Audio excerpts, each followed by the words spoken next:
Movie കണ്ടു. പടം എങ്ങനെയുണ്ടെന്ന് വെച്ച് കഴിഞ്ഞാൽ നല്ല അടിപൊളി മൂവി. സത്യൻ അന്തിക്കാടിന്റെ മകനാണ് ഡയറക്ഷൻ. അപ്പോൾ ഒരു സത്യൻ അന്തിക്കാടിന്റെ മൂവി കണ്ടെങ്ങനെയിരിക്കും അതേ വൈബ്. അതേപോലെ നിവിൻ പോളിയുടെ എനിക്ക് കാണാൻ ഇഷ്ടമുള്ളൊരു നിവിൻ പോളി ഉണ്ട്, അത് ഈ പടത്തിലുണ്ട്. അതുപോലെ ഞാൻ ലാസ്റ്റ് നിവിൻ പോളിയുടെ ഇതേപോലെ അടിച്ചു പൊളിച്ച് ഫ്രണ്ട്സൊക്കെ ആയി പോയി കണ്ട ഒരു പടം എന്ന് പറഞ്ഞാൽ ലവ് ആക്ഷൻ ഡ്രാമ.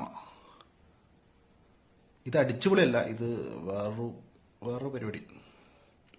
ഇത് ഞാൻ ഇതിന്റെ ട്രെയിലർ കണ്ടിട്ടില്ല, ട്രീസർ കണ്ടിട്ടില്ല, സോങ് കണ്ടിട്ടില്ല, ഇതിന്റെ ജോണർ എന്താണെന്ന് എനിക്കറിയില്ല.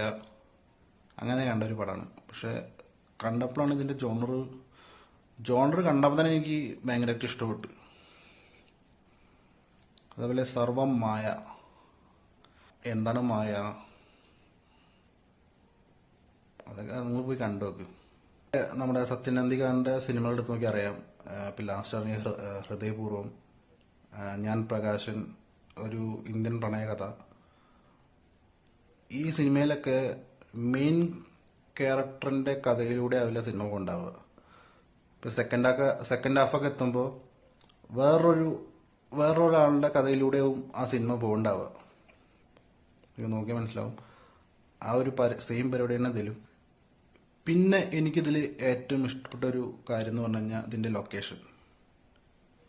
കാരണം ഞാനൊരു ഒറ്റപ്പാലംകാരനാണ്. അതിന്റെ മെയിൻ ലൊക്കേഷൻ വന്നിരിക്കുന്നത് പാലക്കാട് ഒറ്റപ്പാലമായ ഏരിയയിലാണ്. അപ്പം അതിൻ്റെ ഒരു ബ്യൂട്ടി കൂടി ഇതിലുണ്ട്.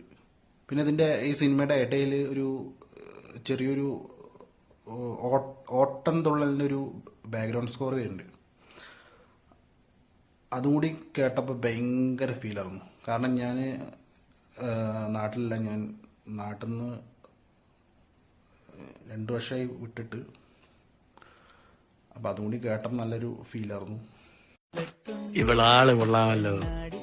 ഏതായി കുട്ടി? ഏതാന്നറിയില്ലെങ്കിലും ഇഷ്ടായി, ഒരുപാട് ഇഷ്ടായി.